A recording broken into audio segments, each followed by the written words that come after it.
বিসমিল্লাহির রহমানির রহিম। আনা তালিবু ইলম, আমি একজন ইসলামের অযোগ্য নগণ্য ছাত্র হিসেবে আজকে জুমার খুতবায় আলোচ্য বিষয় মুসলিম সমাজ ধ্বংসের পথে যাওয়ার মৌলিক দুটি কারণ।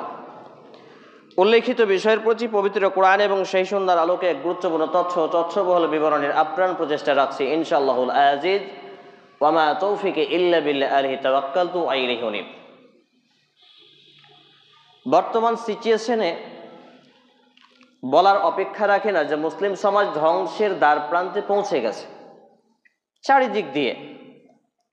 সেটা হতে পারে শিক্ষাই, হতে পারে দীক্ষাই, হতে পারে কৃষ্টি, কালচার, আদব, আখলাক, লেনদেন, উঠা বসা, খাওয়া, এভরিথিং এ টু জেড, প্রত্যেকটা মোমেন্টে।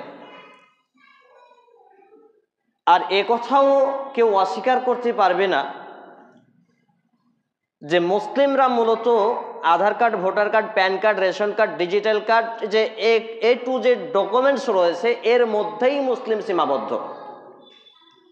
এর শাব্দিক, এর আবিধানিক, এর পারিভাষিক অর্থে আদৌ মুসলিম খুঁজে পাওয়া হাজারে একজন যাবে কিনা আল্লাহু আলাম। অর্থাৎ চারিদিক দিয়ে মুসলিম সমাজ কোণঠাসা, নিপীড়ন, নির্যাতনের শিকার হওয়া, ধ্বংসের দ্বার প্রান্তে পৌঁছিয়ে যাওয়া, এমনকি ইহকালীন জীবন এবং পরকালীন জীবনে লাঞ্ছনার সম্মুখীন হওয়া। আমি আমার ক্ষুদ্র মেধা দিয়ে গবেষণা করে যে কয়েকদিন যাবৎ যে তথ্য পেয়েছি, তার মধ্যে মৌলিক দুটি কারণ এর মধ্যে সীমাবদ্ধ। সেই দুটি পয়েন্ট আপনাদের সামনে সংক্ষিপ্ত আকারে আমি আমার অল্প বিদ্যার আলোকে তুলে ধরার চেষ্টা করছি ইনশাআল্লাহুল আজিজ। ওয়া মা তৌফিকি ইল্লা বিল্লাহ, আলাইহি তাওয়াক্কালতু ওয়া ইলাইহি উনীব। আমি আপনাদের সামনে প্রথম খুতবার পরে, দ্বিতীয় খুতবার পরে প্রসিদ্ধ সূরার প্রসিদ্ধ 5টি আয়াতে কারিমা পাঠ করেছি, যেটি রয়েছে কোরআনুল কারীমের 30তম পারা 96 নম্বর সূরা 603 পৃষ্ঠা আয়াত নম্বর 1 থেকে 5, যেখানে আল্লাহ রাব্বুল আলামিন প্রথম যে আয়াতে কারিমা নবী মুহাম্মদুর রাসূলুল্লাহ সাল্লাল্লাহু আলাইহি ওয়াসাল্লামের উপরে নাজিল করেছিলেন, সেটি ছিল এর প্রথম ধারাবাহিকতা।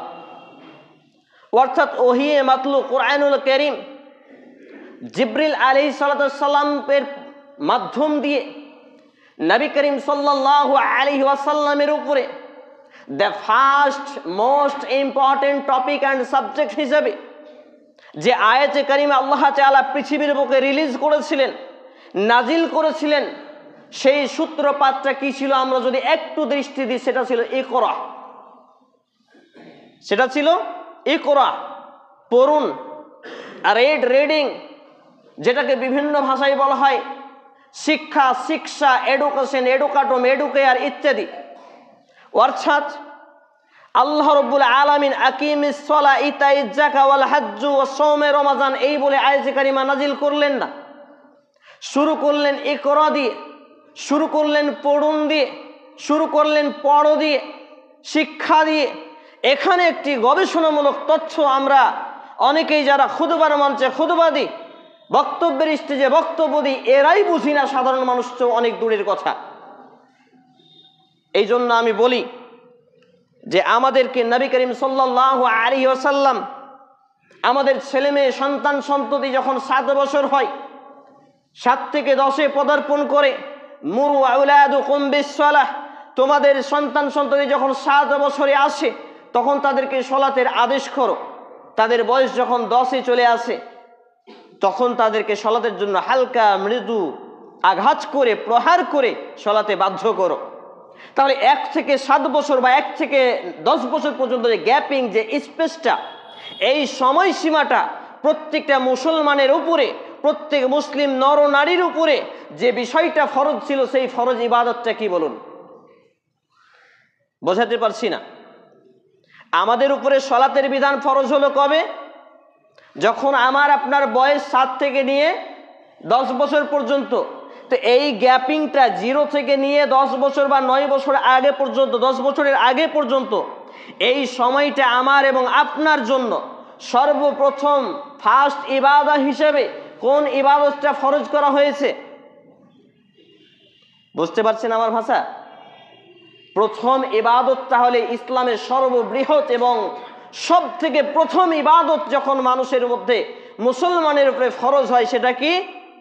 শিক্ষা। বোঝাতে পারছি না? আল্লাহু আকবার।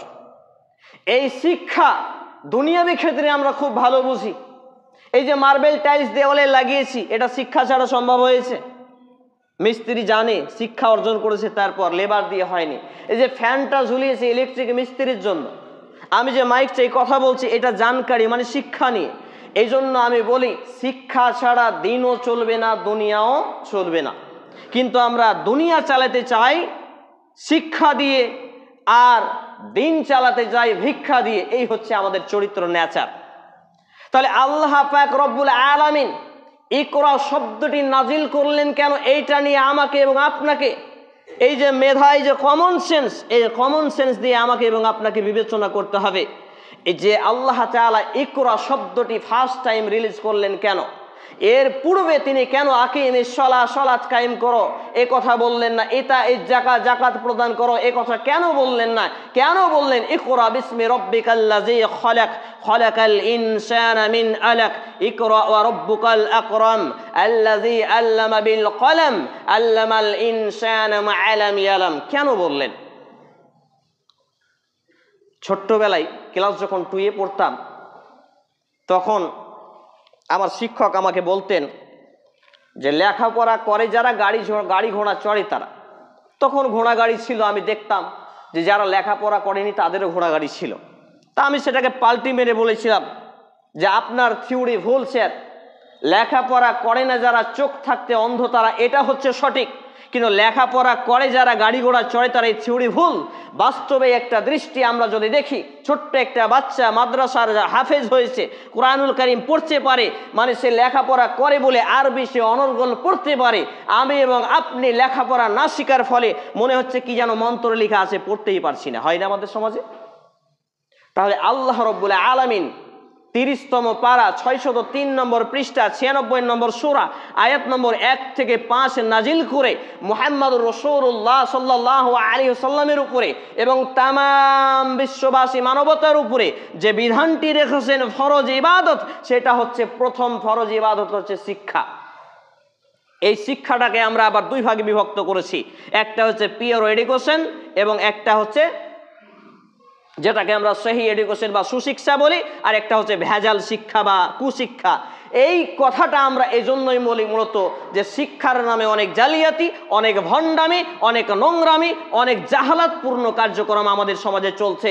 যার জন্য শিক্ষায় সুটাকে আমরা আমাদেরকে বেছে নিতে হবে যে এই শিক্ষায় সুয়ের মধ্যে থাকবে ওহী ভিত্তিক শিক্ষা, ওহিয়ে মাতলু সরাসরি ওহি কোরআনুল কারীম দিয়ে, আর ওহিয়ে গায়রে মাতলু ওয়া সুন্নাতে রাসূলুল্লাহ সাল্লাল্লাহু আলাইহি সাল্লামের সুন্নাহ দিয়ে, যেটা অ্যাটাচমেন্ট হবে, যেখানে আরবি, বাংলা, ইংরেজি, উর্দু, ফার্সি, পৃথিবীর যে কোনো ভাষা দিয়ে সেই শিক্ষা অর্জন করবে। তবে দিনই অ্যাটাচমেন্টে, দিনের সঙ্গে জড়িত, সে ব্যারিস্টার, ইঞ্জিনিয়ার, আইপিএস, আইএএস যা হতে চাই না কেন, পিএইচডি করুক, থিসিস করুক, যা করবে, কিন্তু তাকে হতে হবে দিনই অ্যাটাচমেন্টে, দিনের সংস্পর্শে থেকে, কিতাবুল্লাহ, আল্লাহর কিতাব দ্বারা, ও সুন্নাতে রাসূলুল্লাহ সাল্লাল্লাহু আলাইহি সাল্লামের সুন্নাহ দ্বারা।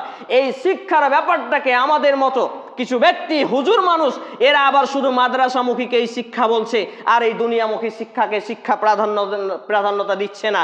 যার জন্যই আজকে আধুনিক শিক্ষার মধ্যে এই দ্বীনি চেতনা খুঁজে পাওয়া যাচ্ছে না, মূলত ইসলাম ধ্বংসের দ্বার প্রান্তে পৌঁছে যাচ্ছে। অতএব আমাকে এবং আপনাকে এখান থেকে একটা বেসিক ইলম অর্জন করতে হবে, এই খুতবার মাধ্যম থেকে একটা জানকারি নিতে হবে যে কোনো শিক্ষা, সেটা যদি পবিত্র কোরআন এবং সেই সুন্নাহর সাংঘর্ষিক না হয়, সেটা যদি পবিত্র কোরআন এবং সেই সুন্নাহর আলোকে হয়, সাপোর্টে হয়, তাহলে এই শিক্ষাটাও আপনার ইবাদত হবে বলি সুবহানাল্লাহ। উদাহরণস্বরূপ, আপনি ওকালতি করবেন, কারো কোর্টের উকিল হবেন, কিন্তু আপনার যদি ন্যায়, নিষ্ঠা, ইনসাফ বজায় থাকে, তাহলে আপনি এই শিক্ষাটা যদি মানবতার খাতিরে করেন, মানব কল্যাণের জন্য করেন, তাহলে আপনার ওকালতিটা হয়ে যাবে ইবাদত। পক্ষান্তরে আপনি যদি একজন হাফেজ, হুজুর, আলেম, মাওলানা, মুফতি, মুহাদ্দিস হন, কিন্তু সেই শিক্ষা আপনার নিজের ব্যক্তিগত জীবনকে পরিবর্তন করতে যদি না পারে, পারিবারিক জীবনে যদি আপনার প্রভাব বিস্তার না করতে পারে, সামাজিক জীবনে যদি সেই শিক্ষার প্রভাব না বিস্তার হয়, তাহলে এই শিক্ষা দিয়ে আপনি মুক্তি পাবেন না এবং এটা ইবাদতের বিপরীতে খিয়ানতে পরিণত হবে। এইখান থেকে আমাকে এবং আপনাকে যেটা জ্ঞান নিতে হবে, আমি তো বলে থাকি আপনাকে মুসলিম যেদিন হয়েছেন, আশহাদু আল্লা ইলাহা ইল্লাল্লাহ, আল্লাহ ছাড়া সত্য কোনো ইলাহ উপাস্য নেই, ওয়া আন্না মুহাম্মাদুর রাসূলুল্লাহ, আর নবী মুহাম্মদ রাসূল সাল্লাল্লাহু আলাইহি ওয়াসাল্লাম হলেন আল্লাহর প্রিয় বান্দা নবী রাসূল, এই সাক্ষী আপনি যেদিন থেকে দিয়েছেন, আপনার এখন দায়িত্ব অন্যদের থেকে, অন্য ধর্মাবলম্বীদের থেকে কয়েক গুণ বেশি হয়ে গেছে। কারণ তারা চায় দুনিয়াতেই, তাদের দুনিয়া পেলেই সব, আর আমাদের দুনিয়ার পরে আখিরাতের আলামে বারজাকের জীবন থেকে শুরু করে পরকালের জীবনে প্রত্যেকটা সেক্টরে আমাদের সাফল্য, সাকসেসফুল হতে হবে। আমাদের সেই সূত্রে আমাকে এবং আপনাকে যেমন কোরআন হাদিস শিখতে হবে, তেমন দুনিয়াবী শিক্ষা অর্জন করতে হবে। আর প্রত্যেকটা ভাষায় আমাকে এবং আপনাকে ভাষার জ্ঞান অর্জন করে সেই ভাষায় কোরআন এবং হাদিসকে বিশ্ববাসীর কাছে পৌঁছে দিতে হবে। কিন্তু আমাদের এই বিষয়গুলো তেমনভাবে কোনো প্রভাব ফেলে না, আর যার জন্যই মূলত আজকের এই মুসলিম সমাজ ধ্বংসের দ্বার প্রান্তে পৌঁছে গেছে, যার দুটি পয়েন্টের একটি পয়েন্ট। অতএব আপনার ছেলেকে ইংরেজি শেখাবেন, কিন্তু টার্গেট থাকবে আল্লাহর সন্তুষ্টি। আপনার ছেলেকে হিন্দি শেখাবেন, টার্গেট থাকবে আল্লাহর সন্তুষ্টি। আপনার ছেলেকে আর অন্যান্য ভাষা শিখাবেন, টার্গেট থাকবে জাহান্নাম থেকে মুক্তি, জান্নাত প্রাপ্তি। ব্যক্তি জীবন পরিবর্তন, পারিবারিক জীবন পরিবর্তন, সামাজিক জীবনের পরিবর্তন, একটা একটা করে আপনার জীবনে যে লক্ষ্য এবং উদ্দেশ্য, জান্নাত পাওয়া এবং জাহান্নাম থেকে বাঁচা, এই উদ্দেশ্য নিয়ে যদি আপনি আপনার ছেলে মেয়েকে শিক্ষা অর্জন করান, আপনি যেই ভাষায় শিক্ষা অর্জন করান না কেন, সেই ভাষাটাই আল্লাহ আপনার ইবাদতে পরিণত করে দেবেন বলে সুবহানাল্লাহ। কিন্তু এইগুলো ভাবার একটু সময় লাগে। একটা আয়াত পড়ে নিলাম আর খুতবাই বলে দিলাম তা নয়। একটা আয়াতকে আল্লাহ রাব্বুল আলামিন কি বোঝাতে চাচ্ছেন, এটাকে চারিদিক থেকে বিবেচনা করা উচিত। শুধু আপনি বললেন কোরআনের শিক্ষা, বাকি শিক্ষা নয়, এইগুলোকে আমি বলি টাটকা ভণ্ডামি। এগুলো টাটকা ভণ্ডামি, কারণ আপনাকে দিন টিকানোর জন্য দুনিয়া নিতে হবে। তবে আমাদের থিওরিটা একটু ভুল হয়েছে কোন জায়গায়, যেটা হচ্ছে আমরা মনে করি খাও দাও মাস্তি করো, টাকা পয়সা কামাই করো, কারণ দুনিয়াটা তো মস্ত বড়। এই যে নাস্তিকবাদী একটা থিওরি, নাস্তিকবাদী একটা মিশন, নাস্তিকবাদী একটা প্রপাগান্ডা, এই জীবনে আমরা যারা চলি, মূলত এই শিক্ষাটাকে বিশেষ করে যোগ্য ওলামায়ে কেরামগণ নাকচ করেন। অতএব আমার এবং আপনার দুনিয়াটা পরিচালনা করতে হবে বেঁচে থাকার জন্য, খাওয়ার জন্য বেঁচে থাকা নয়। যেই পরিমাণ খেয়ে আল্লাহর ইবাদত করা যায়, শিরডানা সোজা হয়ে থাকে, আল্লাহর ইবাদতে অলসতা না আসে, দুর্বলতা প্রকাশ না পায়, এই পরিমাণ খাওয়া লাগবে। কিন্তু আমরা বেঁচে থাকার জন্য খাই না, বরং খাওয়ার জন্য বেঁচে থাকি। লা হাওলা ওয়ালা কুওয়াতা ইল্লা বিল্লাহ। অতএব এই বিষয়টা আমাদের ভাবতে হবে। এরপরে চলে আসি যে আমি দ্বিতীয় খুতবার পরে দ্বিতীয় দফায় আপনাদের সামনে যে হাদিস পাঠ করেছিলাম, এই হাদিসটি আনাস ইবনে মালিক রাদিয়াল্লাহু তাআলা আনহু তিনি বলছেন, এটি রয়েছে সুনানে ইবনে মাজাহ গ্রন্থের 224 নম্বর হাদিস, মিশকাতুল মাসাবি গ্রন্থে 218, সহিহুল জামে' আস-সাগীর গ্রন্থে 3913 ক্রমিক নম্বরে হাদিসটি বর্ণিত হয়েছে। আল্লামা নাসিরউদ্দিন আলবানী রাহিমাহুল্লাহ হাদিসের প্রথম অংশকে সহিহ বলেছেন, অর্থাৎ যে অংশ আমি পাঠ করেছি। তিনি বলছেন, তুআলাবুল ইলমি ফারিজাতুন আলা কুল্লি মুসলিম। দিন ইসলামকে তলব করা, দিন ইসলামের বেসিক ইলম অর্জন করা, দিন ইসলামকে অধ্যয়ন করা, দিন ইসলাম নিয়ে চিন্তাধারা গবেষণা করা, ইলম সঞ্চয় করা, অন্বেষণ করা, খোঁজা, প্রত্যেক মুসলিম নর ও নারীর প্রতি, যুবক বৃদ্ধ, ছোট বৃদ্ধ, সকলেরই উপরে আল্লাহ রাব্বুল আলামিন ফরজ করেছেন। আল্লাহু আকবার। কি বোঝা যাচ্ছে? আজকে একজন মুরব্বীকে যদি আমি মসজিদের দরজায় দাঁড়াই, তিনি সালাত আদায় করে বের হলেন, সালাম মুসাফা করে আমি বলছি, কাকা আপনি কি কোরআন পড়তে জানেন? তিনি বলবেন না বাপু, কারণ হাফেজরা বলেছে কোরআন যদি একটা উচ্চারণ এইদিক ওইদিক হয়, তাহলে সে কোরআনের অপবিকৃতির শাস্তি পাবে। অথচ আম্মাজান আয়েশা রাদিয়াল্লাহু তাআলা আনহা বলছেন, কেউ যদি একবার কোরআন পড়তে গিয়ে মিস্টেক করলো, আবার চেষ্টা করলো, এই ব্যক্তি ওই ব্যক্তির থেকে ডবল নেকি পাবে যে ব্যক্তি অনর্গল কোরআন পড়তে পারে। সুবহানাল্লাহ। আর এই জন্য আমি বলি যে আপনার ছেলে হাফেজ হয়েছে কিন্তু কোরআনও বুঝেনি, ইসলামও বুঝেনি। আপনি যদি মাখরাজ সহ তাজউইদ সহ যদি কোরআন পড়তে পারেন, এটা মোস্ট অফ দ্য মোমেন্ট হবে, ঠিক আছে। তবে আপনি যদি না পারেন, বারবার চেষ্টা করছেন এই জন্য যে মুক্তি পাওয়ার জন্য, তাহলে এটা আপনার জন্য অন্তত পক্ষে মুক্তির একটা মাধ্যম হবে।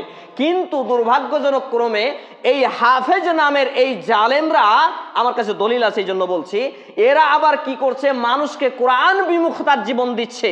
মানুষ কোরআন ছাড়া প্রেমের হিস্টোরি পড়ে, গল্প করে, গুজব পড়ে, আর কিছু পড়ে, কিন্তু কোরআন মুখে জীবন করতে পারে না।